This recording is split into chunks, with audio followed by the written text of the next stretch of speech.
Hi and welcome to this week's Three Legs, Four Wheels F1 podcast. It's Paul here with... Sean. Chris. Lee. No Dan this week. Get well soon. Yes. Yes. Sick Dan. And not well as well. Exactly. I think he's kind of got some sort of, I don't know, boredom sickness after Baku. Maybe, or sympathy pains with the people who did the London Marathon because he forgot to enter. Oh, that could be it. Yeah.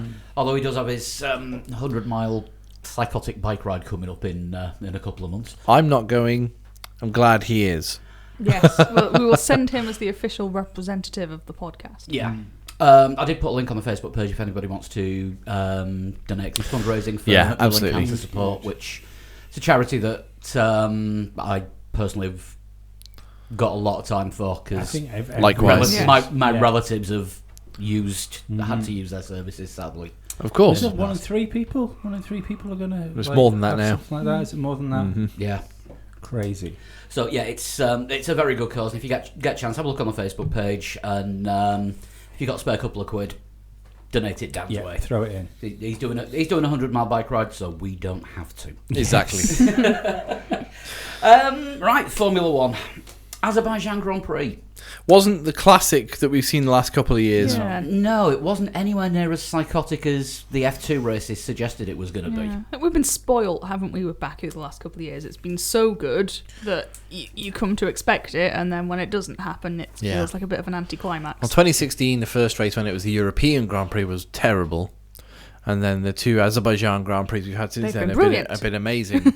But then this year's, it wasn't, I wouldn't say it was a particularly terrible race, like a procession or anything. It just wasn't as explosive as I think, Yeah. including like the weekend leading up to the race as well, had been so eventful There've that been we all, shenanigans, haven't there? yeah, we all thought that we were in for another incident-strewn race, and then we just weren't. All the incidents happened around and before, rather Yeah, than... it was all sort of incidented out by the end of Yeah. qualifying. I mean, starting on Friday with with losing FP1 or everything by the first sort of 12 minutes of FP1 with the drain covers. Apparently, they can't weld them down because they're cast iron, and you can't weld cast iron. This is true. I know that. Yeah. To be a fact. So they had to go around and make sure that they were all screwed down properly, and there was 320 some drain covers on the whole of the circuit that they had to check. So I can see why FP1 didn't happen, and of course that. I mean, F2 qualifying back. Williams' luck, though, isn't it? That It's George their Russell car. George Russell would go over the one that was perhaps a little bit loose. Yeah. I mean, it was Charles Leclerc, wasn't it, that loosened it first? He went Yes, over it, yeah, and yeah. you saw it move, and then George came over and you Right. saw it destroy his car. Yeah, Just like Monaco a couple of years ago when Kimi drove over the drain cover, loosened it, and Yeah. it flew backwards into Jensen's That front was wing. so lucky. but that was a full yeah. in airborne Yeah, that actual Yeah. manhole couple. Yeah. That wasn't quite. The one in Monaco was worse than what we saw in Azerbaijan. Absolutely. To be perfectly honest, I think people, like media-wise, went a bit overboard about the Azerbaijan thing. You know, it's a thing that can't. You don't want to happen, but it's not like it was the first race. It's not like they don't know how to put the race on. You know. Yeah, so yeah. Yeah, I think there was a bit of sensationalism about it all. but of course everyone lost track time on the Friday, and Which is what I think is going to happen in 2021. By the way, I think they're going to scrap a practice by the sounds of it.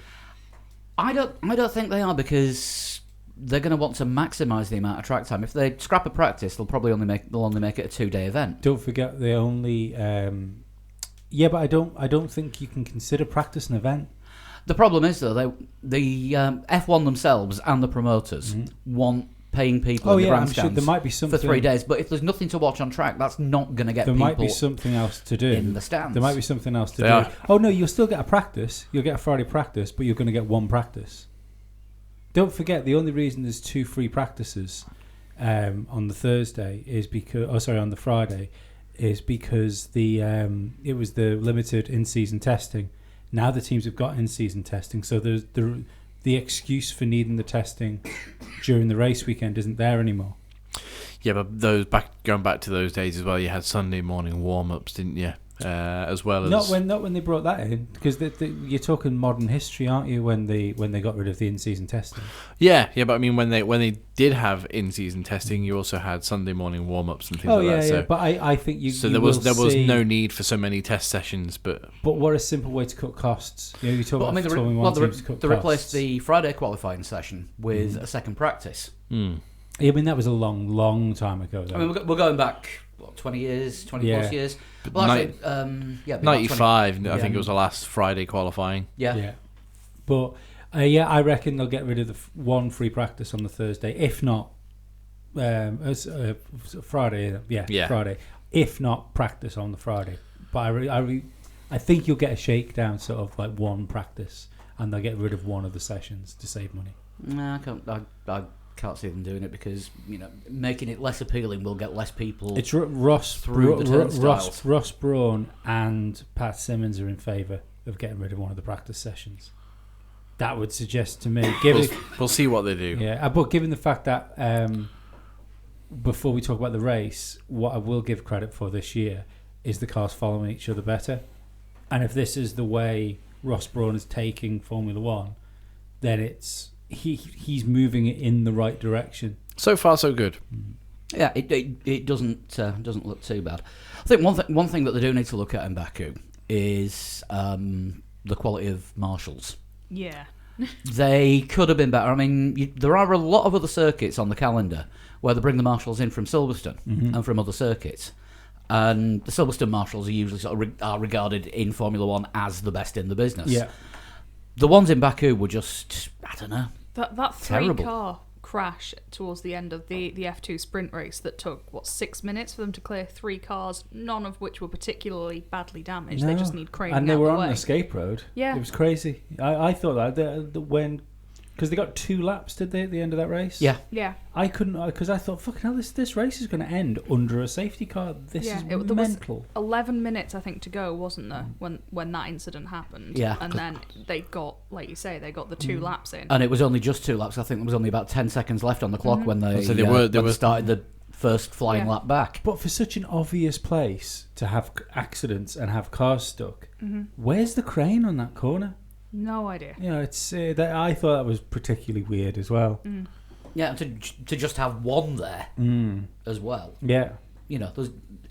It just seems to be really badly organised. And of course, there was the thing with George Russell's car not fitting under the bridge. Well, Which the was- truck. I mean, How have they it's a not bit measured stupid, that? Well, no, that's the truck not lowering its arm down.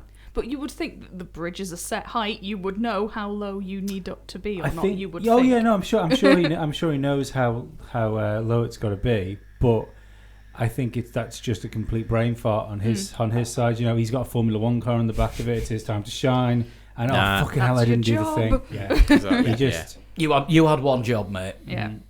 We've all seen the one with the crane taking the motorway bridge out. Yeah. I bet it's heroically easy to do. Yeah. I've left work with roller buckets on the roof. I've not tied ladders onto the roof before and driven off. Yeah. I only see them slide Crash. slightly and go, oh. Shit yourself, don't Yeah, you? you do, yeah. Although I did find myself as being like arguably Jensen Button smooth on the way home because I was like 3 miles away from the house and I left my dust brush on top of the roof. And it got home fine. And it was on top of the roof when I got home. Very good. Impressive. Very good. So on to the race then. On to the race itself, and as always, and as I think will be every week this season while they're still on the grid, we're going to start with Williams. Well, it did look for a small time, didn't it, after Kubica's crash in qualifying, that there may not be 2 Williamses on the grid because they only brought 1 spare chassis with them, and George Russell was already driving it. Yeah. I mean, normally that would be enough, you would think, but they just had one of those weekends, didn't they, where all the damage seemed to come to them. It was one of those things as well. They didn't know if they had enough spares to fix the car until they got it back to the garage and looked at it. Whereas most teams, you would go, oh, that's fine. If that was Ferrari, well, when Leclerc crashed, there was no question, was there, that Ferrari would be able to rebuild that car in time for... No, but I mean, it was just a case of if the tub's cracked, wasn't it? If the tub's cracked, we do have another tub. Yeah. Yeah. I think every other team takes 2 spare tubs. Yeah, it's depressing talking about Williams now, because one thing I did notice, or what George Russell started to remind me of when he was talking in an interview afterwards, didn't half start reminding me of Martin Brundle. Yeah, he's. And I really do fear for his career. Well, he's very good at being positive, but that shine is just starting to. Yeah. You know, his new Formula One sort of enthusiasm is just starting to wane a bit. I can't work it out whether it's good or bad, because we know he signed a multi-year deal. Yeah. Multi-year deals don't mean anything. No, they don't mean anything. I mean, but if Mercedes aren't going to want another driver for next year, because Valtteri is doing his job at the moment. Yes. No, he's winning races. He's doing Lewis's job. It's true. So Russell needs to be somewhere for next year. Who knows? He might get another driver still on the grid. I find that difficult to believe, because regardless of how good his reputation is in Formula One, he doesn't have a teammate to shine against, because it appears to be a complete slam dunk and a bit of a joke. And what? I was going to say there's something that I pointed out whilst we were doing the race blog yesterday. George Russell took, was it an extra pit stop, a second pit stop? And Kubica had a pit stop on a drive-through, and Russell still came out of the pits 38 seconds ahead of Robert Kubica. Even when Russell, he was obviously going to get past here and there, but through the pit stops, if you notice, he was giving like Albon and Giovinazzi a bit of hassle here and there, and having to be. At no point did Kubica have to be overtaken.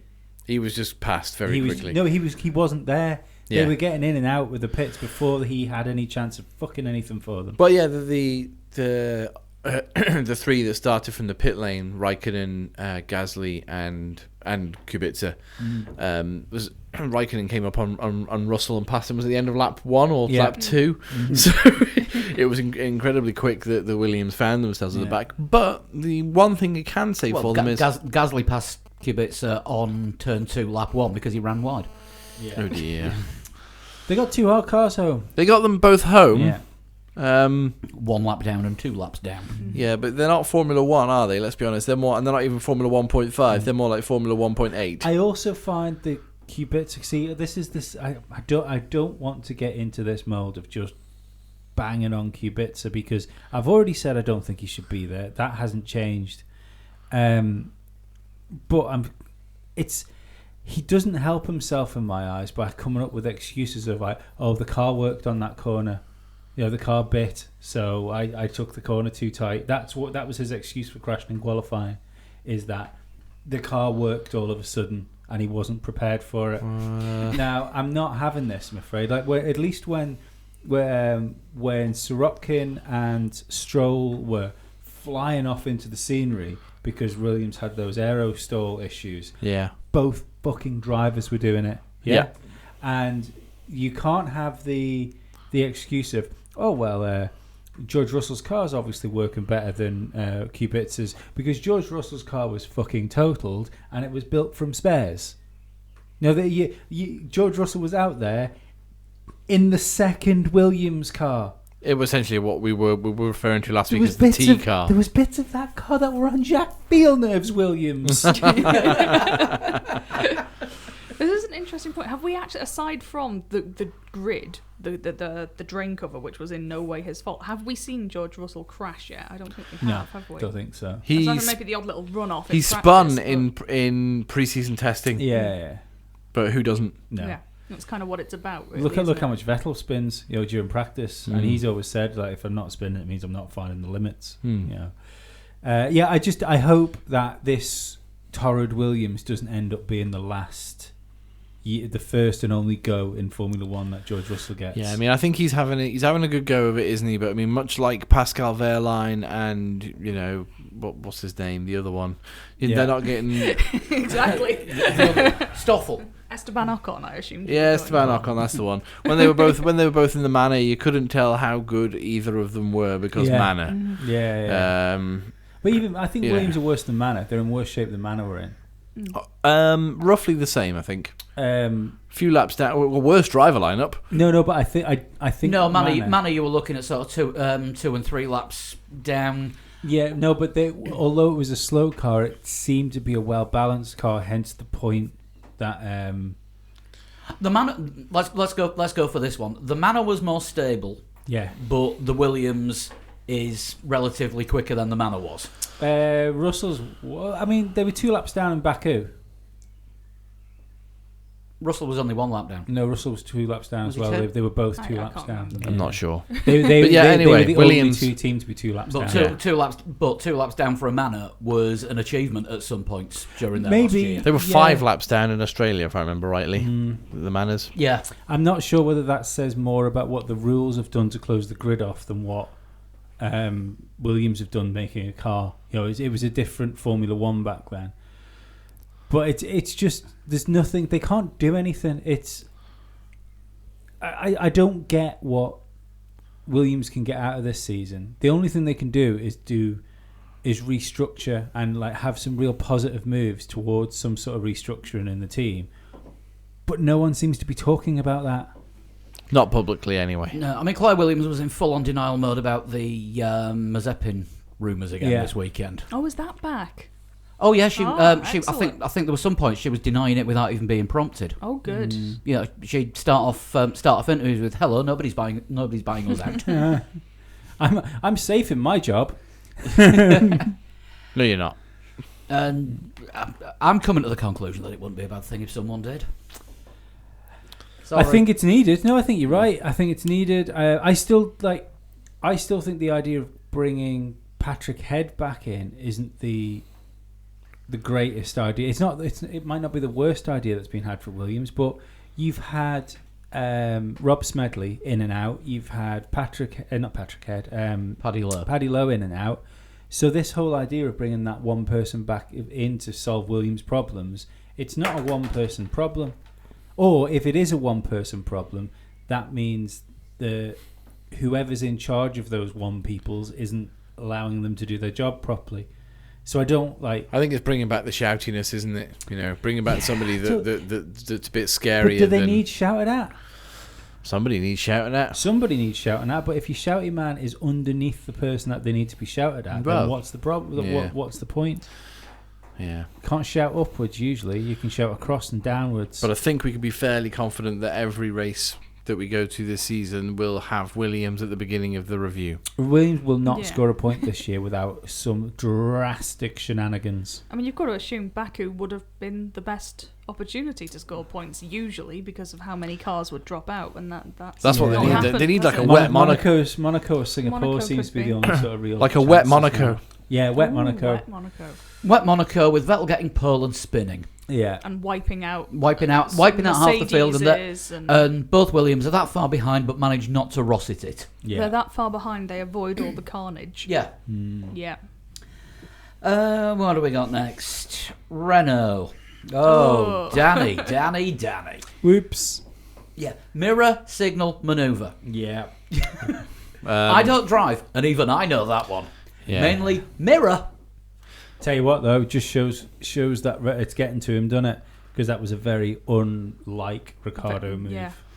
I mean, he got 2 penalty points for that, and they're the only 2 penalty points he doesn't make that kind of mistake. But No, he did hasn't got yesterday.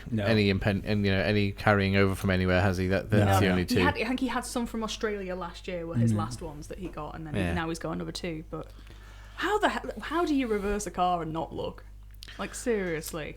I mean, I don't.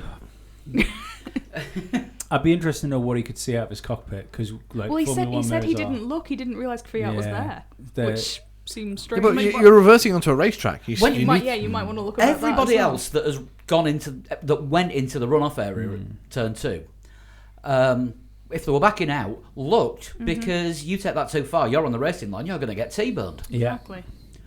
Unless Oh, you... I don't think he'd have been. He knew where he was. He wasn't going to back out onto the racetrack. He didn't know where Kvyat was the issue. That's- yeah. Yeah. He should have looked. I mean, obviously there was one classic example of Yes. not reversing out onto the track. If anyone saw the F2 qualifying with Raghunathan, yeah.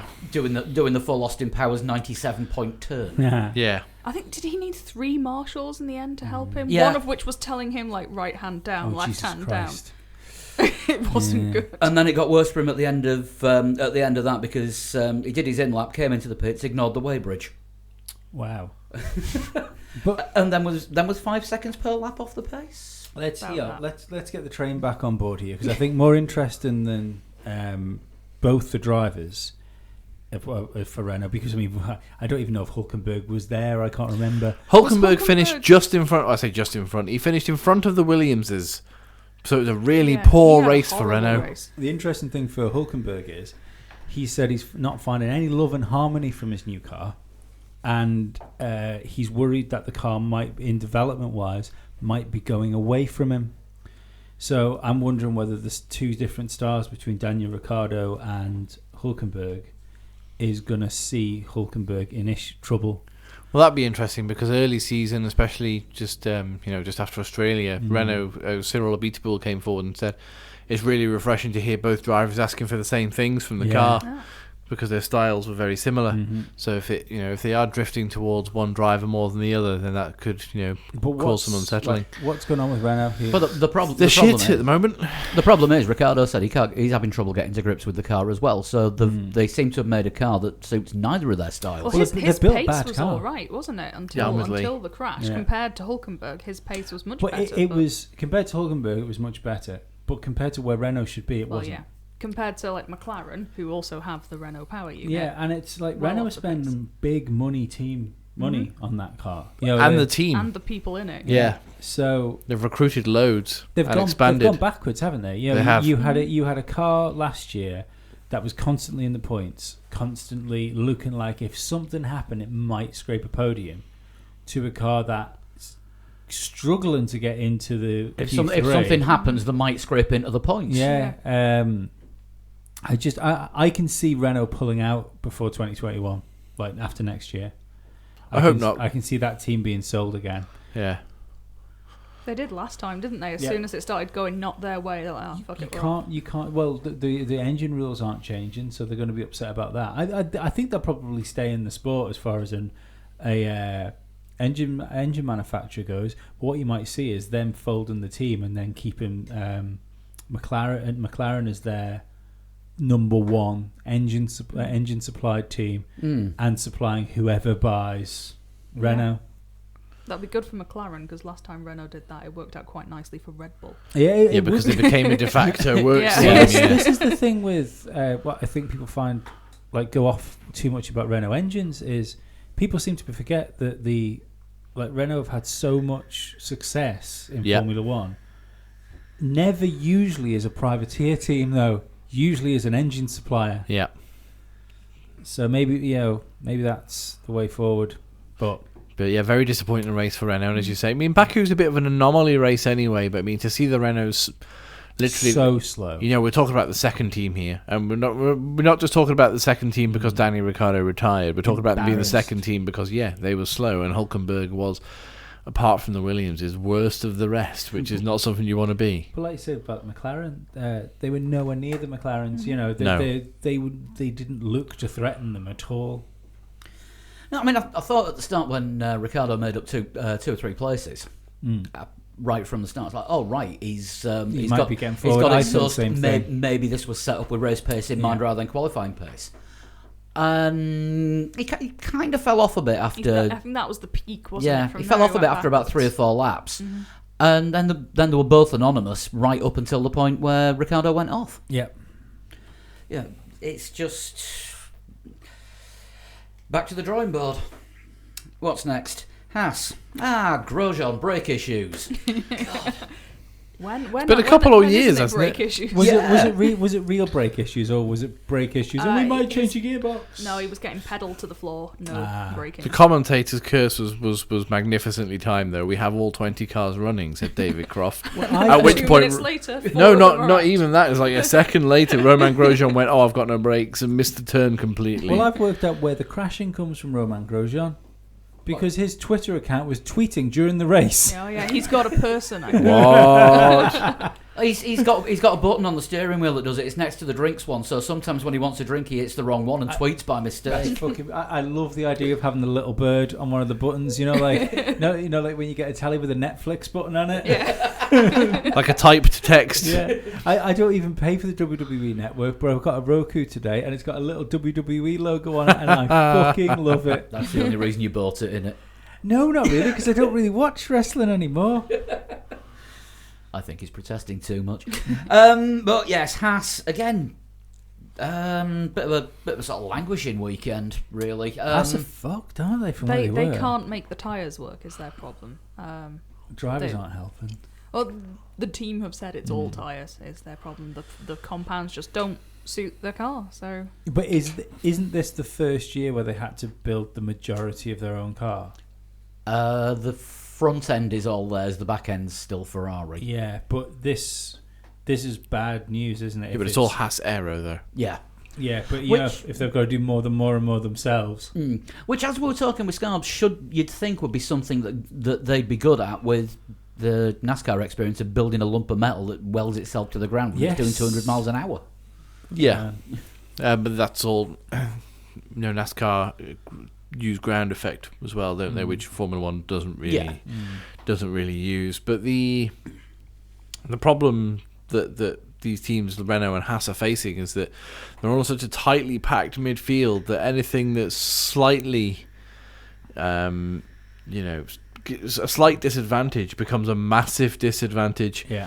So, I mean, if Haas are struggling with the tyres and will be until they get whatever issue it is sorted, then they're going to look a lot worse than they are, purely because that midfield pack is so tight. It's the same for Renault. The other thing to remember about Haas is that they are, I believe, personnel-wise, the smallest team, and they also run under the smallest operating budget of any team. Yes, because they outsource practically everything. Yeah, but still, I mean, if you're still All that is done in the Haas factory is they get assembly. They get the parts in and they just glue them all together. yeah, but it's, you still need the personnel, don't you? So if you've still got like a lower funds and you haven't got the personnel. I think that's like their operating cost is one of the reasons why they've still got Kevin Magnussen and Roman Grosjean in. the lack of personnel thing as well probably shows when you get a problem like this, because you don't have the personnel then to put their heads together and go, right, how do we fix this? Sort it. Because you're gonna have to speak to about 3 or 4 different suppliers. Yeah, it's all different parts of the car are going to affect what's going on, so you need to get everyone together to put their heads together, and if the heads aren't in the same building, Exactly, yeah. it's a bit trickier. And I know we talk about the drivers quite a lot as well. I think K-Mag would probably stay in the team one season longer than Grosjean until they got a driver in who could actually show how. That showed up, Magnussen. Yeah. While we're on the subject of Haas, Haas kind of comes second place in social media of the weekend by default, Behind Lando Norris. behind Marcus Ericsson. Oh yeah, Marcus okay, yeah, no, Ericsson's fine, on yeah. amazing form. Yeah, Marcus Ericsson was on amazing form. Haas's tweet: "How many safety cars are we going to get this It weekend?" was Alfa Romeo. Was it Alfa Romeo? Yes. To which Marcus Ericsson quoted that and said, "I'll decide." Yeah. And I did tweet Marcus Ericsson asking him if it was him that punted Grosjean off when he left the circuit. Marcus Ericsson tweet Grosjean at some point because of something, but saying I was nowhere near you. What was it? I'm meant to be in Indianapolis this weekend doing simulator work. Or am I? Or am I? What do we got next? Alfa Romeo. Rescue drives all round, I think. Great drive from Kimi Raikkonen Yeah. to rescue from a pit lane start. Yeah, pit lane to points. Yeah, exactly, yeah. Pit lane to point. Giovinazzi, in his first decent-ish race of the year, it was okay. It was all right. Was he 12? Yeah. 12th in the end. Qualified all right. Just had that 10-place grid drop Yeah. for the infamous Ferrari control electronics, And then which Alfa are now thinking, shit, we should have actually replaced it when Ferrari and Haas did 2 races ago. and Kimi with his super flexible front wing Yeah. disqualified from qualifying. Which, as it turns out, him and the team knew about in China, but couldn't get a replacement made. Yeah. And he was running an old spec wing. But this goes with the penalty for Gasly as well.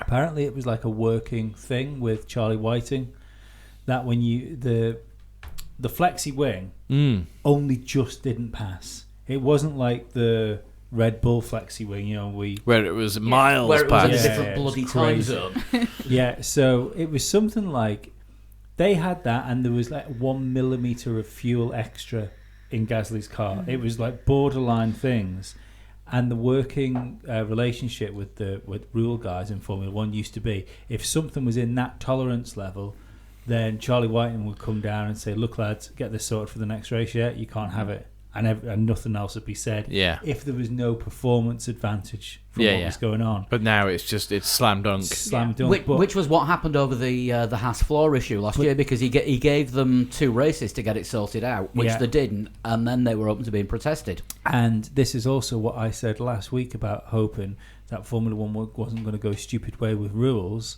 because if you remember when we were talking about people getting penalties, I said Charlie White was starting to go easier on penalties. I hope we don't see things getting clamped down on more with new people. And this week we had 3 pit lane starters and a 10-place grid drop. Not ideal. Not really. I mean, obviously the Giovinazzi grid drop, that is using too many components, and That's just a grid. It's Oh, well, a normal grid. yeah, drop. that's a a normal normal grid grid drop. I penalty. mean, That's look, something where that are teams we? should have done something about in advance. Well, yeah, but we're at round 4. Do you remember when we were getting grid drops in round 2 and 3? Yeah. So we're round 4 to have the first engine penalty. Was it 2015? McLaren had run out of one particular power unit component in both cars by the third Australia. race. Yeah. Remember we were joking that the first Honda year, weren't we, that they might have penalties on the second race for a car. Yeah. They were getting 50 place grid drops and stuff like Oh that. yeah, That was it's insane. ridiculous. Yeah, because they just replaced the whole lot. Yeah. So for round 4 to be the first engine penalty, that's okay, I think. It's better. It's not okay. Yeah. It's not ideal. It's not great. It's okay. But yeah, Alpha apparently couldn't replace the control electronics in China because they couldn't fit the design around it, and then Giovinazzi's control electronics failed again, which kept him out of FP1 there. And then looked like they were going to fail again this week, so they had to Did they replace blink it. and Huawei had replaced it? So yeah, I'm going to keep a close eye on Giovinazzi as well from now on, especially right up until mid-season, because I think he might be a slow burner. Like a driver who's not very good at the beginning of the he's year, had lots of little glitches, and hasn't he? slowly just gets better and better. He may not be. He may just. I'm going. He may be not, completely just overshadowed because by of law of Raikkonen. averages, because George Russell can't do anything but appears to be solid because he's keeping it on the island. Lando and Albon Pretty both good. appear Yeah. to be really good. Yeah. So it's very rare that you get a bunch of rookies that come into Formula One and they're all good. Yeah. So by process of elimination, he's crap. Giovinazzi has to be the big weight. and also with Baku being a slight anomaly race, as I say, it's the anomaly there being Giovinazzi did all right. Yes. Yeah. We'll see you in is it Spain next? There's someone else to talk about later about an anomaly. Yeah. We'll see as the season progresses, but I kind of hope he's a slow burner, but we'll see. Oh, well, I hope he does well. Just don't think he's going to. Yeah.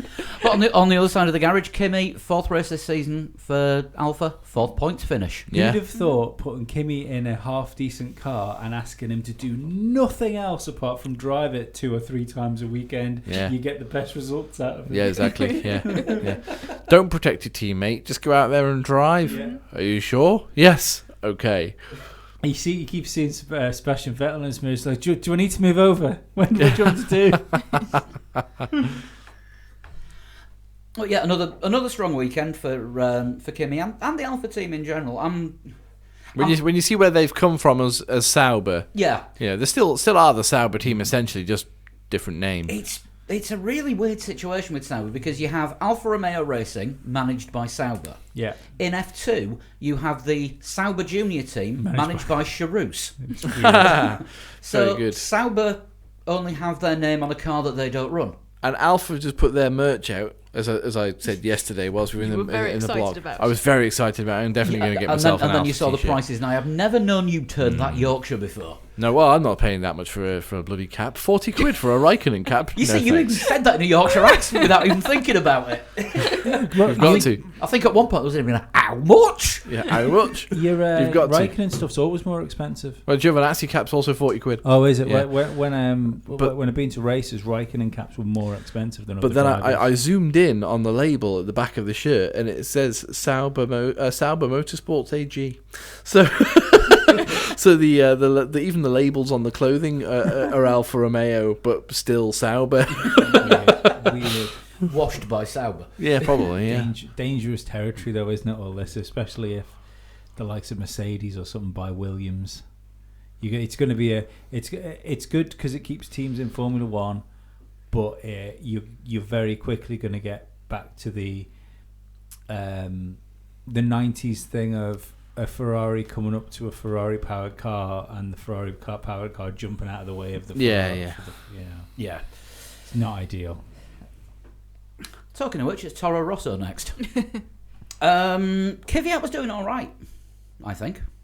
Yeah, it's all right. Kvyat was doing well up until his slight skirmish with Ricciardo. Yeah. Not his fault at all. No, And as soon no. as we saw that there were 2 cars off at turn 2 or 3, whenever it was, then it was just like, oh God, what's Kvyat done here? But then on the replay, it was just like, Kvyat avoided the accident and did all right. Somehow as well. Totally Yeah. not his fault. How Yeah. he avoided that? No, well, I think I it know was how luck he more avoided- than judgment. He was late on the brakes because Ricciardo was in his way. Yeah. And as he turned and realised he wasn't going to make the corner, just slammed the anchors on and managed Yeah. to stop it in time. Yeah. Fair play to Danny Kvyat. However, I feel really bad for him that he was in that position. Yeah, it was a real shame.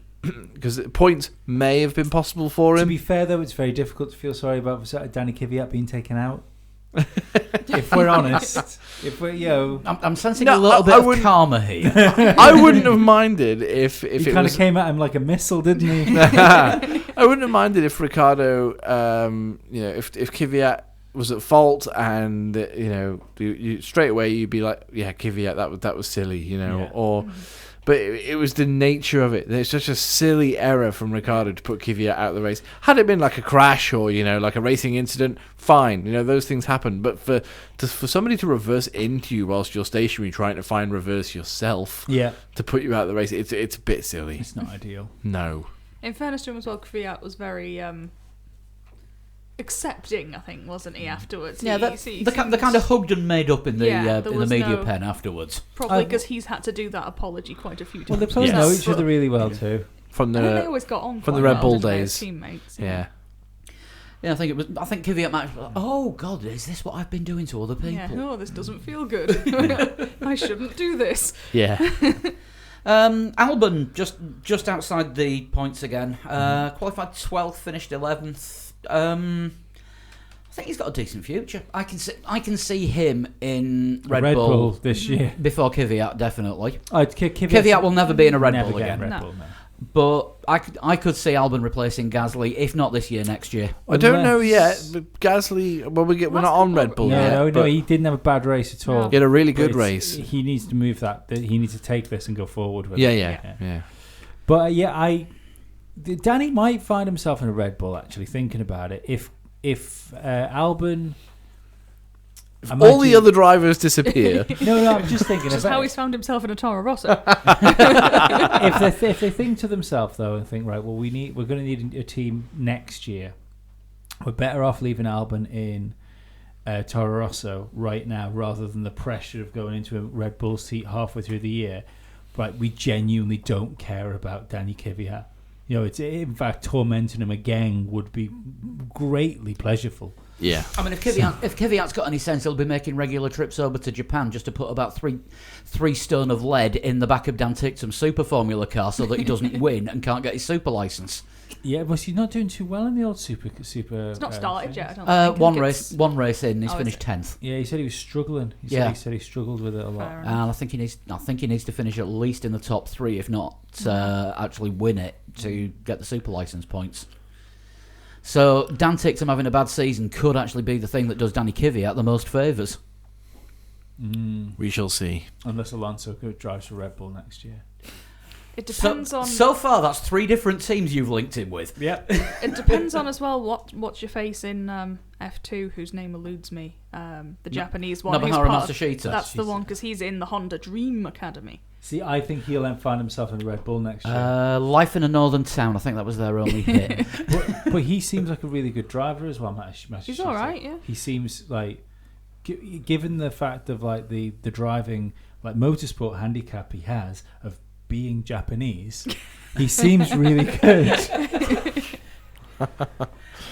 Every so often, a good one comes through. No, I haven't name seen a one. good Japanese driver in Formula One.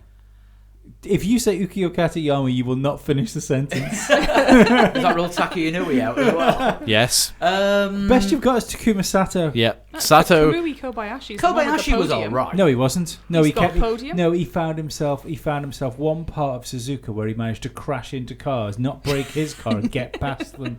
Satoru Nakajima. No, wasn't even that good. Absolutely It was okay. not. The closest Japanese driver to a Formula One driver has been Takuma Sato. And Takuma Sato was rubbish. No, he wasn't rubbish. Takuma Sato was fat. Takuma Sato was like Maldonado. He was really quick but crashed a lot. Yes. Grosjean. No. He was Grosjean. No, Grosjean's not fast enough. Oh, maybe not. Okay, did anyone see the meme Lotus of, Grosjean. Maybe. Did anyone see the meme of Maldonado on Yes. the weekend, hiding under the sewer? Yeah. I also saw. I have not seen that, but it That's sounds good. good. There was also a good meme of George Russell looking under his car, and then the picture underneath was the grid with Pennywise looking through the drain. I like that. What have we got next? We have McLaren as the 5th best team. In the middle of the pack, but they mean they were a little bit better than the middle of the pack. Both scored points. Yeah. First double Seven- points finish for a year. Yeah. 7th and 8th, and Lando coming in to have a stab at the fastest lap. No, well, No, I think they just- robbed him. Or his tyres shagged. No. I think they just had a free pit He was stop, robbed didn't essentially because they didn't. The soft tyres didn't work how McLaren thought they were going to work. So the idea was throw Lando in the pits. He'd be able to make the gap up to Sainz and then make the gap up to Perez. But I mean, there was 8 laps or something like that.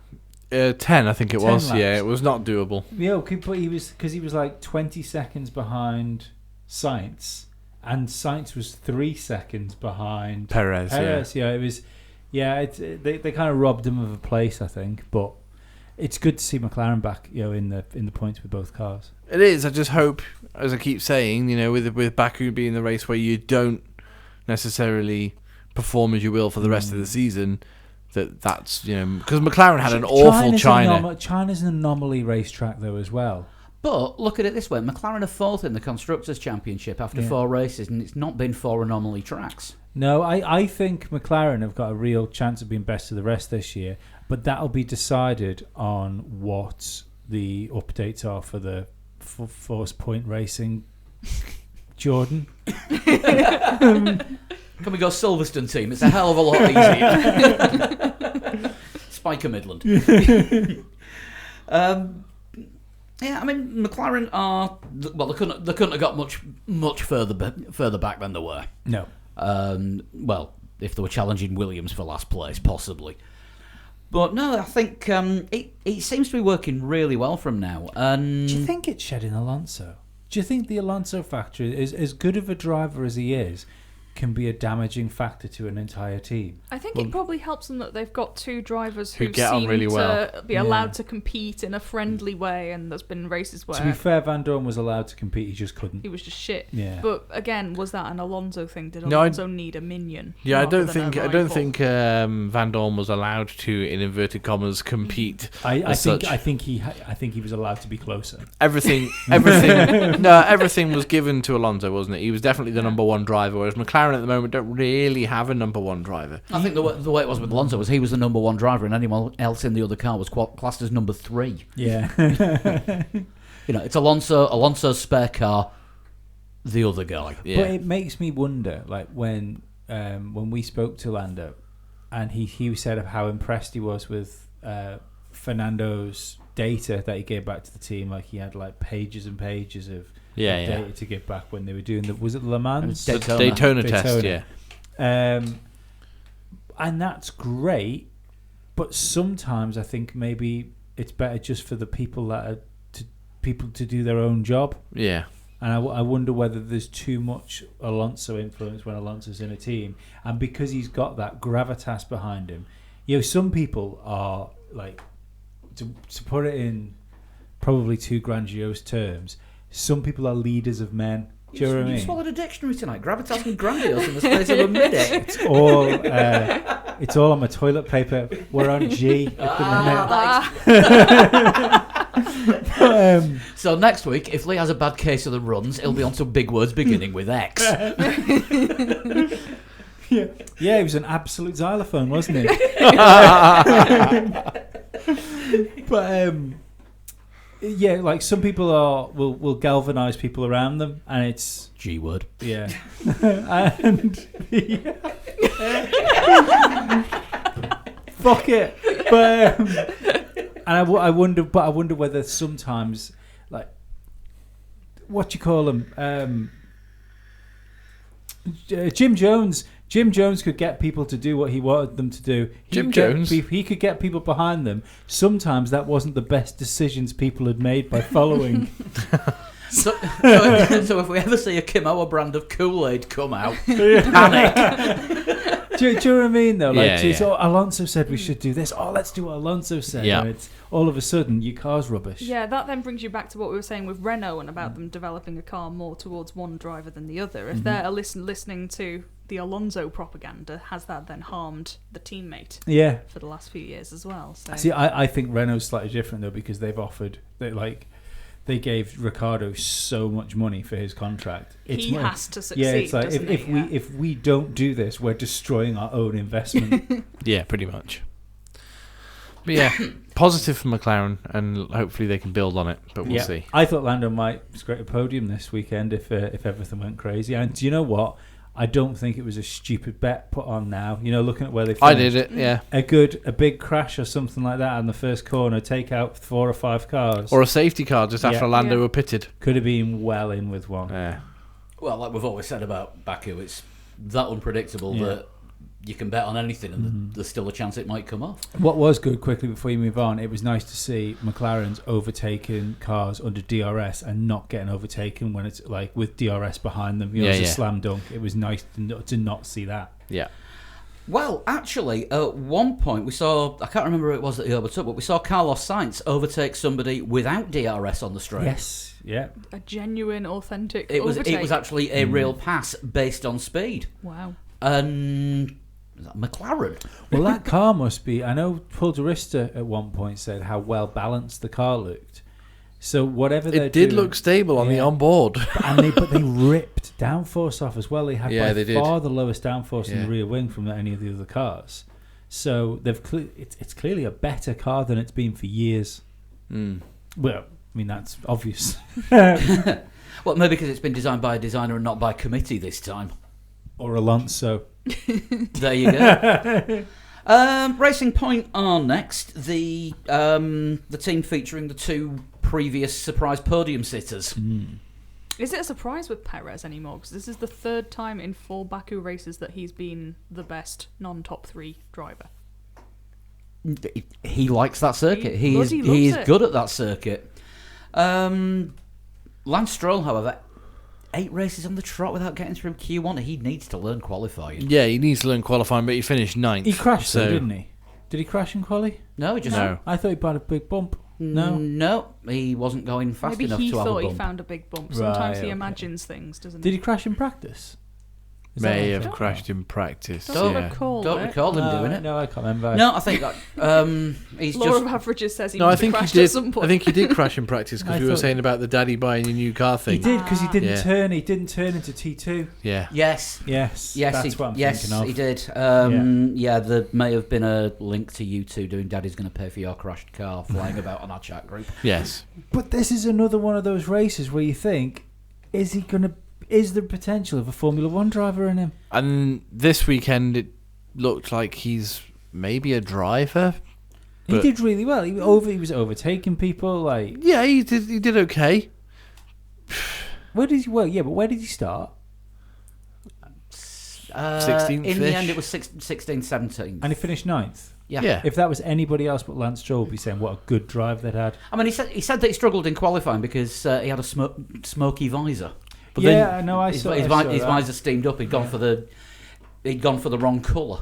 No, but like, But then you look at Perez. Perez went from 8th to 5th. So both drivers did roughly That the Racing same. Point is becoming a decent car, I think. well, don't forget that Racing Point isn't even this year's car; it's last year's car, modified still. Yeah. They get their full new car at Spain. That's what I'm saying. But as far as McLaren goes for being best of the rest, I think it's between Racing Point and McLaren who ends up there. And I think we'll get a really good idea of which car is going to be ahead come Spain. Spain is going to be interesting for many reasons Yeah. because of all the new upgrades that are going on. But I think that battle is going to be definitely one Have to watch out for. Have we asked our resident pencil geek if he'll come on and talk to us after that race? Not yet. I'll be DMing him. Good man. Yeah, I mean, Racing Point are looking good. They're looking strong. Perez, again, 3 years out of 4, best of the non-top 3 teams. And the other year it was Lance Stroll. Yeah. You would expect them to get a decent result there because they're good on the circuit and the car's all right. And they really didn't disappoint. I think both drivers. I think Stroll's race was actually better than Perez's when you look at what he did. So certainly on places made up. Yeah. And I mean, kept himself out of trouble, kept himself out of the walls. And yeah, that's Because Perez had that benefit of having clean air for the whole race. You know, he wasn't quick enough to attack the cars in front. No. All he had to do was worry about what was behind him. Yeah. He had a good start though as well. Yeah. But that is one of his things. Perez is usually a pretty good starter because I mean he's the two areas that he excels are off the line and not shagging his tyres up within the first half. I was just going to bring up the fact that Baku, it was a tyre shagger, wasn't it? Yeah, completely. I mean we'll get to that when we talk about Ferrari because of Leclerc's problems with the tyres. We have Red Bull next. I think Leclerc's problems are deeper than his tyres. Yeah. Well, I'm going on the Ferrari press releases. Max in 4th, Gasly DNF. But Max- going well before the DNF. Doing all right. Yeah. He was lapping the same pace as Leclerc when Leclerc was ripping the field up yeah. in the front. Gasly did really well to make all those places up and basically get to the 6th or 7th? Yeah, he Was was he just past behind, Perez? wasn't he? He was just behind Verstappen at one point. Yeah. So he did really, Different really strategy. well to just to get up to that point. It was drive shafts let him down. Did a good overtake on Albon, which I think I remember joking at the time. Is that the first time I've seen a Red Bull overtake a Toro Rosso this season, Yeah. not the other way around? Yeah. But yeah, a decent drive from Gasly. As we said earlier, he needs to build on that and take that forward now, because if he doesn't, there will be somebody else in that Red Bull before the end of the year. Yeah. Going back to the penalties, was that too harsh? Missing the weighbridge and DQing him from qualifying. It was the fuel It was flow, fuel. wasn't it? Fuel. Yeah, he used Oh, too much yeah, sorry. fuel. Yeah. Well, making him start from the pit lane anyway because of missing the I way. think that was He was too- already too starting hard, from the too pit harsh. lane Yeah. for missing the weighbridge. Yeah, I think missing the weighbridge. I take that more than the fuel thing. Like the fuel infringement, I think was too harsh. Missing the weighbridge, you can't do that. No. Do you know what I mean? Because if suddenly people can miss that, then teams can fucking cheat. Mhm. Do you know what I mean? If And it had Yeah. already happened that weekend in Yeah. F2, so they knew that was the punishment. They knew it had happened Yeah. already and that they were going to be looked at for that. So you'd think, do you know what, I better just keep an eye on this as I'm coming up to it. in case I Absolutely, get yeah. pulled. all I would wonder is if it was Sebastian Vettel, would Sebastian Vettel have got the same? When he wrecked the scales last year, Yeah. he didn't have to start from the pit lane. No, Did that's have to what I'm buy some thinking. new scales. Though, He had to didn't pay. He had to pay for the scales. Yeah. So, But don't know. Max Verstappen, What? he's doing to that Red Bull what Alonso was doing to the Ferrari a few years ago. See, I don't think so. I think he's putting that Red Bull exactly where it should be, just behind the Ferrari. In between the Ferraris. Oh yeah, but I mean, Ferrari put the Red Bull in between the Ferraris. But there Not were times. Verstappen. There were times when you were looking at the, as sort of the race leader, just sort of Bottas file through. Hamilton a couple of seconds later. Vettel a couple of seconds. And then Verstappen was there. He wasn't there, but he wasn't like miles back. No, he was I there. think he's there or thereabouts, and that Honda engine is a lot better now. I mean, he went through a phase, didn't he, where he was just like fastest lap, fastest lap, fastest Yeah, absolutely, lap. yeah. On not the freshest tyres at that point. No, He just exactly. kept banging them in lap after I'm lap. still of the opinion that he would be a better driver this year, and probably he would probably be on top of him. Don't get me wrong, but he would be a better driver with Ricciardo in the car. With a teammate who's challenging him. We'll see what becomes he of was also Gasly. he was fucked in qualifying as well, because for a team that's usually really good with strategy, Yeah. Red Bull had no idea what they were doing with qualifying. That was a stupid move. They had that in China as well, didn't Yeah. they? They've maybe just taken the eye off the ball a little there. Because he had the chance to. They should have kept Gasly out to give him a tow, and I think he'd have been on pole, because the tow was worth about half a second, and he was half a second off pole. I mean, Christian Horner was saying that they didn't want to put Gasly out in Q2 to give Verstappen a tow, It didn't make sense though. but that would have screwed his race up, because he was going to be starting from the pit lane on tyres that were going to make him come in early. And It's just but they wanted to maximise the team strategy. Although what I'm going to say from is, a team, I think a team getting a win is more impressive than a team getting a fourth. What they should have done was, we've only got one driver that's going to be in a position where he can win this. Yeah. Let's throw it all behind him this weekend. And I think they were just being a little bit too, let's make him as evenly matched as possible this week. Yeah, I think it's strange. That just went completely against, well, anything that Red Bull have really done in the past, because they're more guilty of number oneing and number twoing drivers than anyone else, to quote Mark Webber. See, I'm starting to think that maybe Red Bull was slightly more equal than we thought they were, and that Vettel, when it was Vettel and Webber, it was that Schumacher situation where 9 times out of 10 he was going to be quicker than Webber anyway, so it didn't matter. It did. There was very few times. We always talk about Ferrari having like 1 and 1A, but there was very few times that Schumacher actually got the team order, because most of the time he was ahead of his teammate. Do you know what I mean? Yeah. So I think Red Bull might be slightly more open than we thought they were, and it kind of proved it with Ricciardo, because Ricciardo had the opportunity to go out and beat Vettel into literally the point of submission. Yeah. So I think if Gasly was quicker than was quicker than Verstappen, I think he'd have all the opportunity to be. But much like I was talking about Giovinazzi earlier, I wonder if Gasly's just going to take a little while to settle in. I know it's his second season in Formula One. I think you're right, but I wonder whether he'll get it. Yeah, we'll see where we are mid-season with Gasly, because he could be right on top of Verstappen by that point, or still miles behind. I don't think he'll usurp Verstappen as team leader. Gasly looks like somebody that's being dressed up as Ratty from Wind of the Willows, but he was called out of the makeup room halfway through. No, you are completely wrong. Oh. They have cloned him from Gaz Coombs from Supergrass. Okay, there might have been a flake. There might have been a flake of Coombs, but they've shaved him. Only on certain weeks. Right, Ferrari next. And where did it go wrong for them this weekend? Do you know what? I don't know if it went wrong for Ferrari, or I'm talking about during the race now. I don't know if it went wrong for Ferrari, or whether they just did not expect Mercedes to have that race pace. I think Mercedes sandbagged Until the race. Well, I think Mercedes sandbagged until qualifying.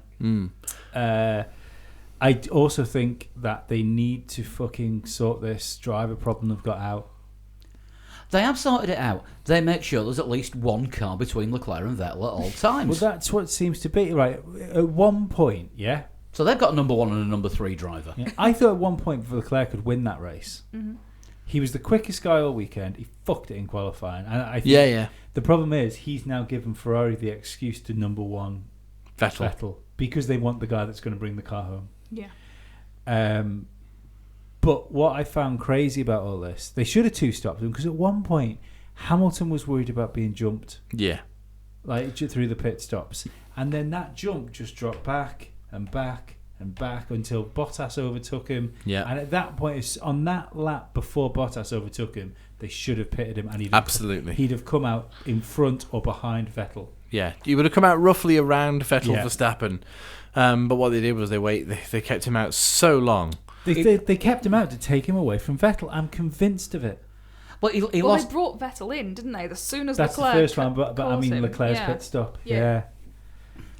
I mean, they said that they would have brought him. They would have brought him in sooner, but they didn't know if the tyres were going to last, which But what they did- that says to me that they didn't even consider stopping him and changing strategies. It was always going to be a case of this is what One-stopper, we're going yeah. to do, and nothing will change But it. it's the same strategy as China. It wasn't a one-stopper they were putting him on. It wasn't a two-stopper. It was in between. Yeah, and then when they did put the softs on, I mean, there must have been other cars with softs on at that point, so they must have looked down the field and go, actually, the softs aren't working as well as we thought they were going to here. Yeah. But Yeah, he just wasn't. He wasn't banging the times in like you'd have expected him to. Even when he got the fastest lap, yeah, he was a second quicker than Bottas's fastest lap, yeah. But think about that. He was a second quicker than Bottas on old tyres, who was probably managing fuel, who would have had his battery turned down to a sustainable level. Yeah. Leclerc would have had everything turned up to the max, qualifying mode. He should have been like a second and a half, 2 seconds quicker there, Yeah. on new tyres. Yeah. He should have been banging a quali lap in. Yeah. Ferrari just Charles Leclerc must have done something in a previous life terrible to Ferrari, because he can't get the luck, and when he does have the luck, something else goes wrong for him.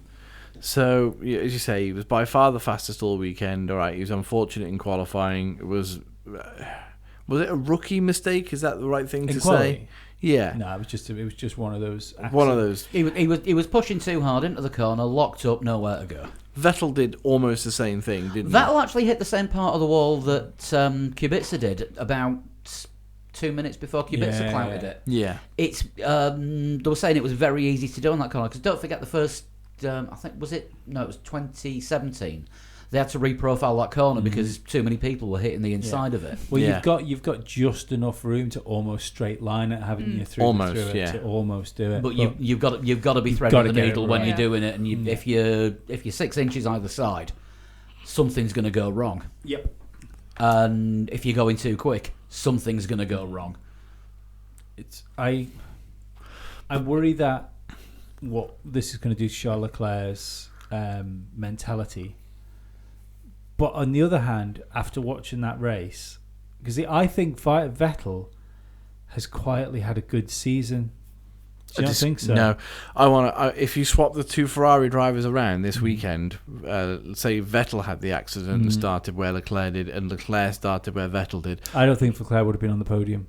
I don't. Well, I think he would. I don't think he'd have been able to manage his tyres. I don't think that Mercedes would have gotten so far down the road if Leclerc had been behind them. I don't think Leclerc could have. When you looked at the race pace he had, especially when they on the soft tyres, I don't think he could have hung with the Mercedes. The soft tyres were earlier on in the race. It was when the track cooled, wasn't Oh, it? yeah, So yeah. the soft tyres But were on. I don't. So he would have been on that strategy But then anyway. look- He but wouldn't have look- been on the but then strategy look that he at- was look- on. But then look at his pace with brand new soft tyres on in Well- quali mode. Yeah, but that was after everything had cooled down. Oh Soft yeah, tyres yeah. had stopped working. But still, he had brand new tyres on. But they were outside the working window by that Maybe. point. It's so. still a racing lap record, his fastest lap. Yeah, it it's is, also the yeah. fastest lap anyone has ever done in race conditions. Yeah, but I just think I can kind of see why Ferrari are going the way they are, but they need to be more direct about it if they're going to do it. I don't think Vettel's having a good season. I don't think he's anywhere near as aggressive enough. And I think when he tries to be aggressive, he loses his head. Oh, he had the bang with Hamilton, didn't he? But I don't think that Ferrari was. I don't think it was capable of winning this weekend. I think it's time we stop thinking Ferrari have got the fastest car as well, because they just don't seem to have. It seems to be. We seem to. You are completely agreeing and practically quoting Kevin Barry, who put something on our Facebook page. Yeah, saying, yeah. All right. Can we finally stop hearing from everyone about how fast the Ferrari is? Yeah. Yes and no, because we do know that it's got 1 lap pace. It's an amazing car, but they cannot win as a team. I don't think if Leclerc hadn't crashed in quali, I don't think he'd have got pole. And because don't forget, Bottas got pole, and Hamilton was second, just second. Hamilton had another 0.3 in that car if they hadn't fucked the preparation up in the first sector. He was 0.3 down in the first sector, got them back in the second sector, and just remained just behind Bottas. Yeah, I mean that was incredible how he did that. Yeah. When I take it we're moved on to Mercedes now, more or less. Looks like pretty much. Yeah, when it showed on those last laps how far off pole time he was. Yeah. And it's like, oh well, he's screwed. I also think the virtual safety car lost Lewis Hamilton the race. Yes, Hamilton has complained about this. He said he wants his dashboard settings changing because he reckons he lost 3 seconds. X he amount lost. of time. 3 Yeah. seconds. Two and a half according to the Autosport story. I read. He was in DRS range before the virtual safety car, and after the virtual safety car, like you say, he was about 2.5 seconds off, cold tyres, and couldn't attack anymore. Because before that safety car came out, he was putting the pressure on Bottas. But surely the virtual safety car delta should keep everybody roughly the same It's distance. supposed to. Within a few tenths. You Yeah. might lose a few tenths if you slow in the wrong places here and there. Yeah. But they've got the thing on the dashboard, haven't they, on their steering Well, that's wheel? the thing. Lewis has said Yeah. that his wasn't displaying properly, or he wasn't able to read it properly, or something about how it appeared on the dashboard he did not like. Yeah. And it's not the first time he's had issues with virtual safety car delta. I so- don't like the virtual safety car. It's not the first time that he's had issues with what to do with the steering wheel and the dashboard in Baku. Remember the Yeah. Absolutely. what do I press? Yeah. That was in the era of can't tell you, Lewis. communication. Yeah. You give these people the fucking most complicated piece of machinery in the world, and you don't give them the instructions for it. That was also around about the same stupid. time as you're not allowed to throw your tear off on the track from your visor, and you got to put it in the cockpit, so you got a bit of plastic floating round. That was it. What was the question? Lewis asked something, and his engineer. It was came- something like, Is the weather good? Yeah. yeah. Yes, the weather is fine, Lewis. Now, how are my tyres? Can't tell you that, Lewis. All right, how's the weather? Weather is good, Lewis. Weather is good. Yeah, because he wanted to know that if he changed to a certain setting, would that help? And they couldn't even tell him that. Yeah. Oh, just while we're still talking about Mercedes and stuff, though, I think this is now Ferrari can't catch Mercedes in the Constructors' Championship. Was it 74 points? Mathematically, But they're not going to. No. You know, it's I mean, they're nearly two entire races behind, 74 Yeah. points. And and for I a also, 1-2 finish is what, 43? Yeah. I'm also not buying Bottas 2.0 either. I think there is absolutely no chance that Bottas will beat Lewis Hamilton over the course of a season. I don't know yet. You think about the look Bottas had last year. Yeah, you know when he should have won in Baku and stuff like that. The look he had last year, none. Yeah, but what I mean is, if he'd have had this year's look last year, he'd have been leading the championship like he's leading the championship now. I mean, this time But last through the course of the season, he got battered last year. This time last year, we were talking about him being the most informed driver on the grid. Just Yeah. he hadn't had that look that Yeah. made him win. And But I think this is as soon as you get up to Canada, really, isn't it, for Lewis? He stretches his legs a bit Stretches in his mid-season and late and then season. after the summer break, it's just bang, bang. I don't think. I want to know where he goes on holiday. What? I want to know where he goes on holiday just to come back like he I does. don't think it matters where he goes. I think it's just that he always goes with his yacht full of Victoria's Secret angels, and that sort of G's him up a bit. They have angels. That's now? one way of saying it. I, of course, wouldn't be allowed to do that. But Mercedes on track during the race, dominant again. 4th 1-2 finish. Yeah, here's a Yeah, question. but they're so quiet about it, aren't they? Because Ferrari are always like, "Oh well, we think we've got it this race," and it's Yeah. quite loud. Mercedes never say anything other than well, Ferraris look quite strong. We're going to have to be on it. You said it best ages and ages ago. And you said like Mercedes it's the art of war. Yeah, of course it is. Yeah, Yeah. When you are weak, appear strong. When you are strong appear weak. Yeah. Yeah. Mercedes was like, "Oh, they're fast. We're going to have to be on our game." 1-2 finish, and they literally do. They're talking on the circuit, and 4 1-2 finishes already this year. I'm going to be as bold to say that I think Mercedes will be remembered when they eventually have their Williams slump or something like that, and everything moves around again. That Mercedes will be remembered as one of the greatest teams in Formula One. This guy's Yeah. Mercedes. Does anybody read the secret aerodynamicist column on BBC Sport? No, I haven't found it. I haven't found it. It's so secretive. Mercedes are the only team on the grid who do not follow an Adrian Newey based approach aerodynamically. Really? Yeah. They use a pen. Yeah, yeah, every other team on the grid sort of follows their aerodynamic philosophy is based on something that Red Bull have been doing for the past few years. I suppose it makes sense when you consider. And Mercedes are the only team that don't follow it. Yeah, but I mean, what year did Mercedes come in? Were Red Bull dominant when Mercedes came in? Yes. 2010. Yeah, There was they- two, I think it 2010. was two sort of couple of years overlap, wasn't And it? then So- Rosberg won their first race, I think it was 2012. Yeah. China 2012 was Rosberg won Mercedes' first race. It makes sense then, doesn't it? Because your other teams were already down that development path. Yeah, of you come in following midway Red through Bull. and think, well, Yeah. if we do the same, we're just playing catch up, Yeah. so we need to And then find was it 2013, another way. Lewis's first year at Mercedes, where they were amazing single lap pace, but race pace they were so slow behind Red Bull that, Yeah. that you know they managed thirds and fourths. And I think Yeah. like a couple of wins, but yeah, Yeah, I mean, it's also that's never been done before either in Formula One history. The 4-1-2s back to back. There's contention about that. In old championship years, where the Indy 500 was part of its part of the drivers' champion and constructors' championship, so there was no Formula One cars in there, and that counted as one of the first 4 races of the championship. And it makes about as much sense as our 200th show. Or the Yeah, but if 1000th there was Grand if Prix. it wasn't a Formula One car, then it wasn't. It's but not it was part still of the but record. it was still part of the World Championship. Yeah, but Yeah. we're Formula One. If it wasn't a Formula One car, it was you couldn't stick touring cars in and count that. no, exactly, yeah. So yeah, it's that I don't think that can be understated what they've done. I mean, and do you know what? Spoilers from later on for next week's race predictor. I think they're going to get a 1-2 in Spain. I think it's incredible what they're doing, and it's the funny thing is, it doesn't feel boring. I think that's the odd thing this year. Here's a question: is the W10 going to be as remembered as the MP44? The If it carries on as dominating is. McLaren. I think it could be. Are we looking at a completely iconic car this season? Well, I mean, Mercedes always have one of the best development curves as well, through the season. And we've seen this now for a couple of years with Ferrari having a good car at the beginning of the season, and the Mercedes just fucking Develop. nailing it. Yeah.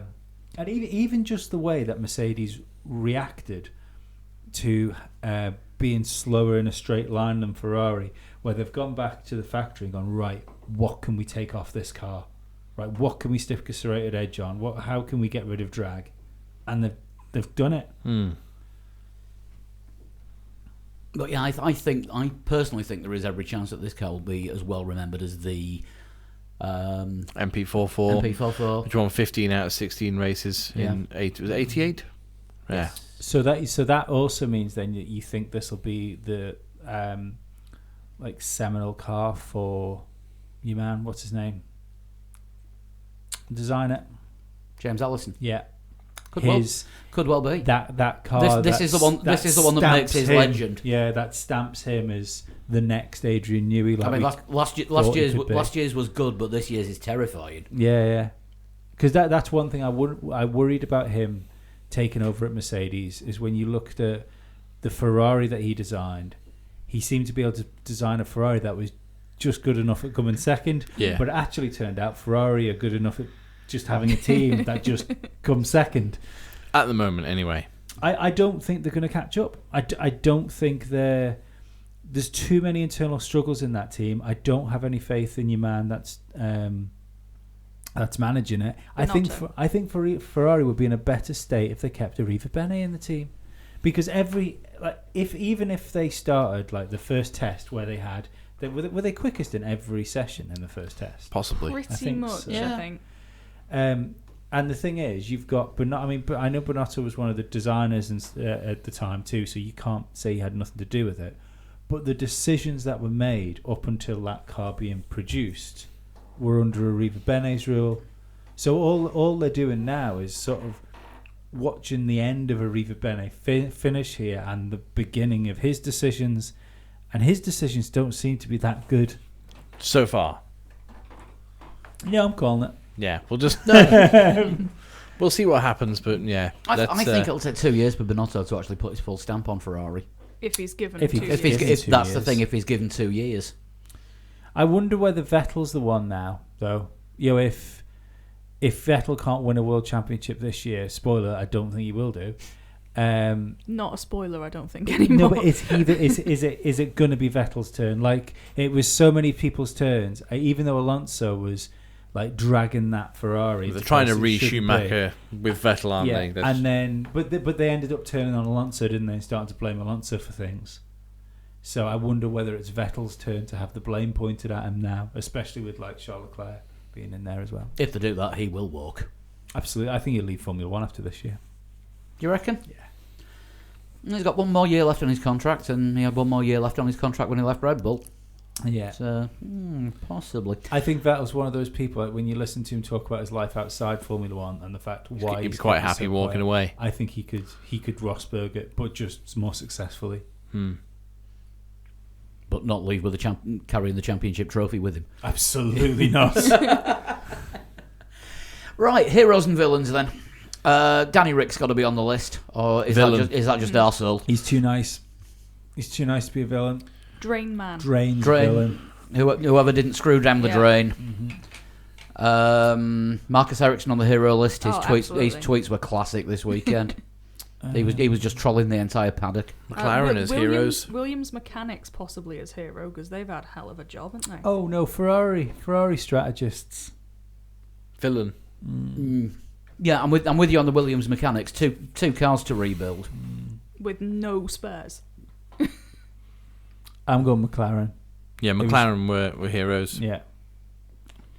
Yeah. Any other calls on villains? Can't even blame Grosjean for once.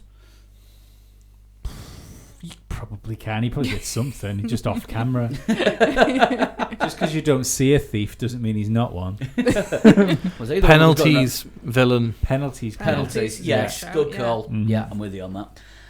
Right, how did we do on the predictions? Pretty fucking shocking. very we average. will start with the people what aren't here. I think I Ferrari'd it again, didn't I? I had just about a good round. Right, we'll start with Dan. Dan. Seeing as he's not about. Dan. Dan said- Dan said a Hamilton win, No. Verstappen second, Perez third, a point.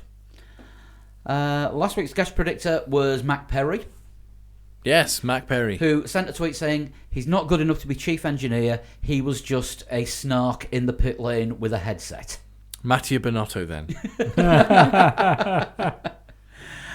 He went for a Hamilton win, Vettel second, Leclerc third, 2 points. Where do we go next? Sean, you said a Verstappen win, Leclerc second, Nope. Hamilton third, I was waiting for more shenanigans. a point. Yeah, Never I was came. also You waiting got for shenanigans. just the wrong one. The wrong ones. Yeah, I think I went very, very similar to Sean, didn't I? Similar, but slightly better off. You went for a Hamilton win, Leclerc second, Bottas third. So 2 points. 2 points. Lee, Uh-oh. a Hamilton win, Nope. Bottas second, Nope. Verstappen third, Oh, no. That was 2. close. 2 points. And me, a Hamilton win, Bottas second, Vettel third, 5 points. I actually got it right. Good lord. I had a £5 bet of not obviously on the podium for Lando, but I also snuck a fiver on him to win, and only because it was Do you know how betting works? It's if you put a fiver on Lando to win, £8,000 I'd have got back. Jesus. if you put a fiver on Lando to win, you lose a fiver. No, if I'd have put a fiver on Lando to bet, which I might have done, and I had have won, I would have gone to Spain in 2 weeks' time. Yeah. That's the bet worth having for Baku. Yeah. Absolutely. Yeah, if you're going to go for an outrageous one, Baku is I'm a not good going to do it place. next week. Like. That puts me in the lead on 16 points. Lee, you're on 15. Chris, you're on 9. Guest predictors are on 8. Sean, you're on 7, and Dan is Williamsing it with 6 points. I'm all right with that because I was well off the back last year until about the summer break, and then I hit Hamilton mode. Yeah, you did. Suddenly, I was like some kind of oracle, and I knew everything, and it was So- good. 4 races in, we have Spain coming up in 2 weeks' time, and if you want to join in with the predictions, I will put the link up on social media, and you'll be able to make your predictions for the Spanish Grand Prix, and you can actually change them before the event as Yeah, well. and check out the championship on 3legs4wheels.com. Yeah, if you go to the games section, and you'll be able to see how you did. Just looking at it quickly, we still have no change in the lead from last week, and I'm using the slowest PC that I own, but it's also the smallest and easiest to carry around with me. In this light, it also looks like it's made of like bamboo. Yeah, I think it is. It's got a sort of textured effect on it. I don't know why. Yeah, Chiara Henley is still leading the championship, even with a 2-point Azerbaijan prediction. Oh, wow, well done. So it's all to play for. I think there's about 210 different entries in there. So thank you to everyone that's taken part. Right, do we have anything kind of newsworthy?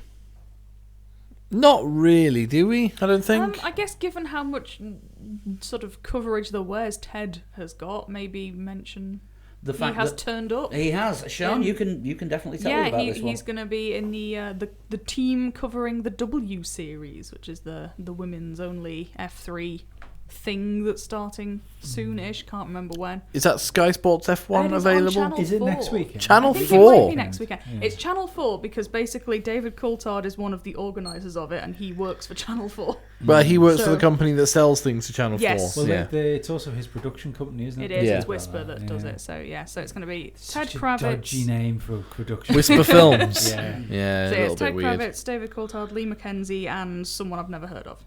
Whisper.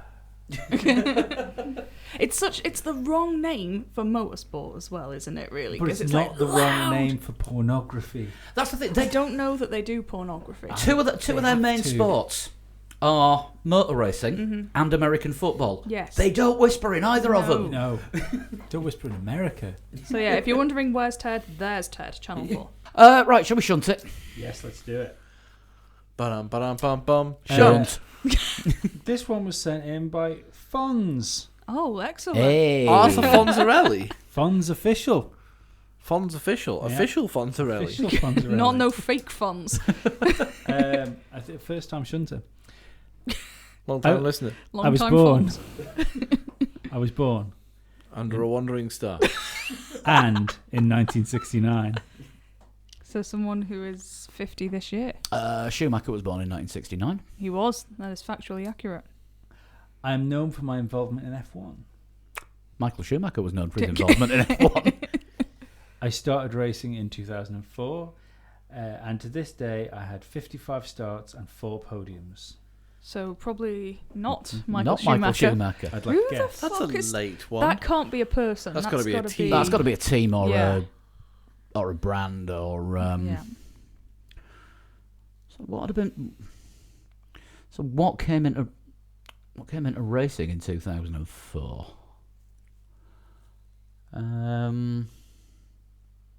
What were the numbers? Sorry, on there about the When podiums. did BMW Formula 1 team? 1969 birth, 2004 start, 55 race starts, 4 podiums. Oh, So no, more than 55 4 race podiums. starts Yeah. is just over, what, 2 and a bit seasons? Back then you were looking at 18 race So maybe seasons, three, so three and a, three season. I think BMW have been around longer than 50 years. Yeah, well, I was and thinking, BMW racing have been It was- around longer than. Yeah, maybe. 50 That's years. what I was thinking. I was thinking of like a BMW sort of racing division or something. But Yeah, but no, I think BMW were sports cars and rallies for quite a while as well. first came into Into 2004. racing in 2004.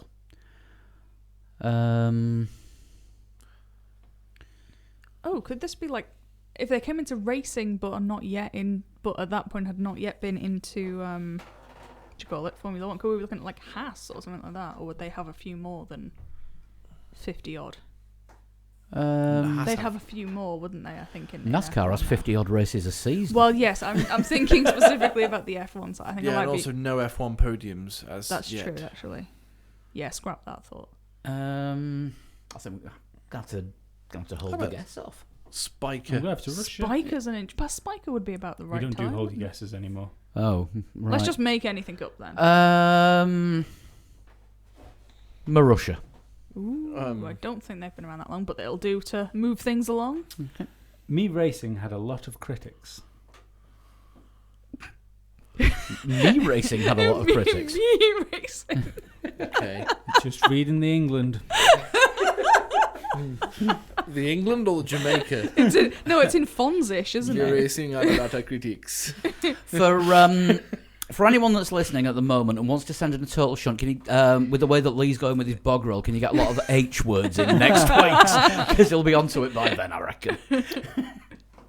I had my first top 10 finish in 2005, but could not run the whole season because of a crash in 2006. I could call... Facial expressions Start are that again amazing because here. that doesn't make any mathematical sense. I had my first top 10 finish in 2005, Okay, good. but I could not finish the whole season because of a crash in 2006. Now that What? confuses me. I A couldn't crash believe- from the future. unless it was something... Unless it was something that went 88 miles an hour over a season that spanned 2 years. Are you Doc Brown? I'm going to remind you of Formula E and the way their championship runs. Oh, fuck. Into walls. Formula E because of a sideways crash and in ran. 2006, I could call myself the highest paid driver.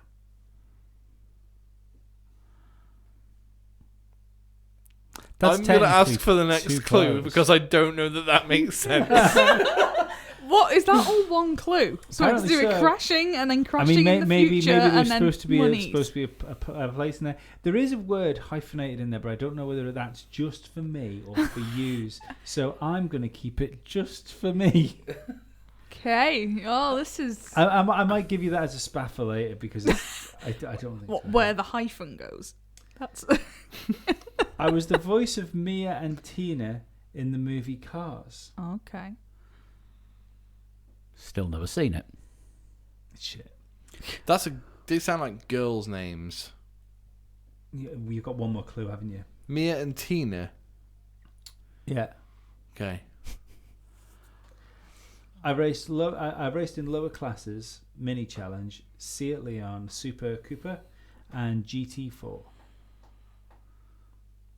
Don't guess at me all at once.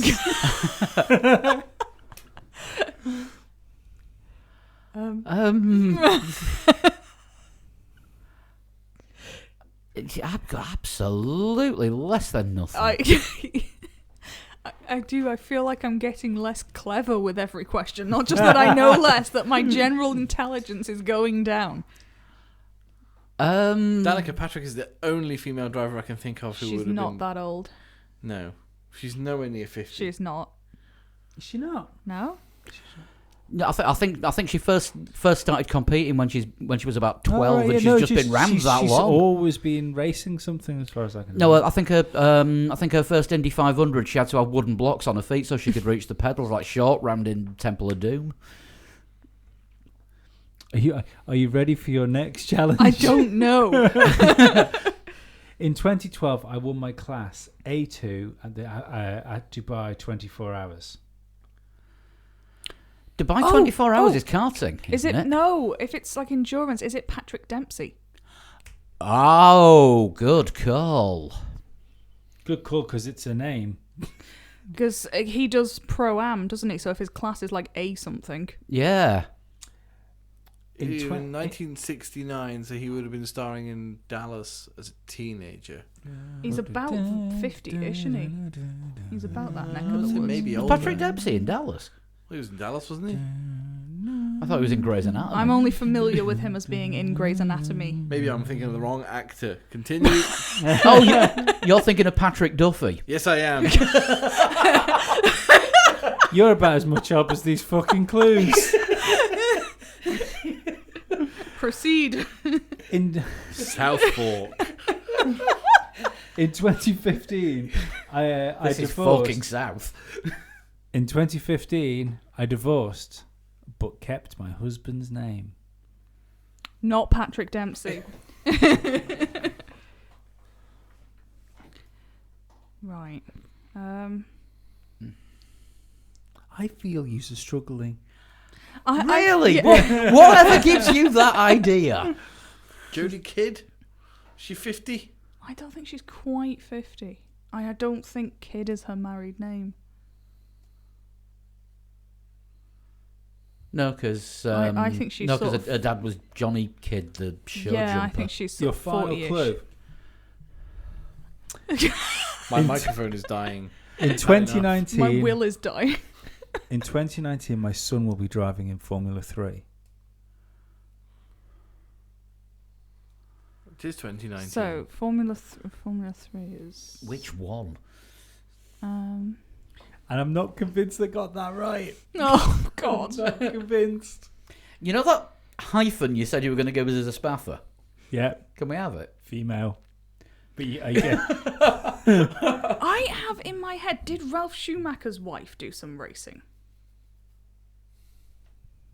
Oh no, there's not another Schumacher coming through, is Because there? there is the David Schumacher. Oh, Is no. he's in Asian Formula 3 with like Where are you getting this from? Oracle? I read the internet and I remember What, things. all of it? He's in, Oracle. It yeah, became. he's in. And He's his in. name's Dave. He's called David. He was born premature. He was like Schumacher. really Dave ill. Oshubo.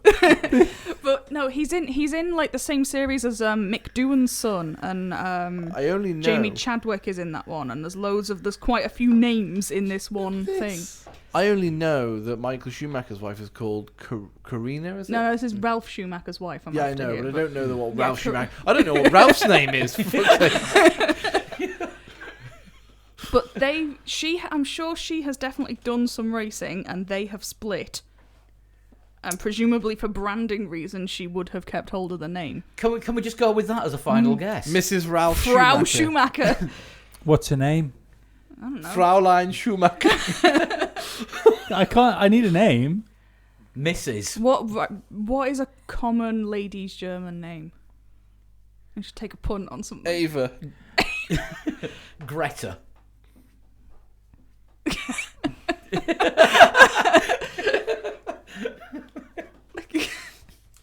Unfortunately, Lee is now currently Googling German ladies, which, given his search history, we do not want to see the results. I'm Ralph Schumacher's wife. Yes! That'll do. Yes! Because I just had to Google Cora Schumacher there. Is it Cora? Yeah, because I didn't know whether she was Michael's wife or Ralph's wife or fucking With- Dave's wife. That's weird that they're both married to Sean, like well Cora done. and It's Corinna. fucking weird you got it. I got it from the child in Formula 3. That's what gave it away. But what did you do? Did you extract the memories from his fucking head like your man from Heroes? All I know about Michael Schumacher's wife is that she's very into horses. Yes. Because Some- we've talked about this Yeah. before, Oh, yeah, haven't yeah, we? 'Cause 'cause, yeah, he's they- into the rodeo. Yeah, they used to do horse dancing and rodeos together. Michael learned how to rodeo post Formula One. Pre Mercedes There's comeback. videos on YouTube. Yeah, I think we yeah. did it on one of the shows that you were on. I was gonna say, we've definitely talked about this on the podcast. I'm before. going to pass. So, thank you, Fonzie. But yeah, David Yeah, Schumacher amazing. definitely is a thing to keep an eye on. There will be another one on In his way. In amongst the England, he'd written it there. He said, "Oh, I don't know whether you're going to use this one because it might be too hard." I thought, no, I'll use it.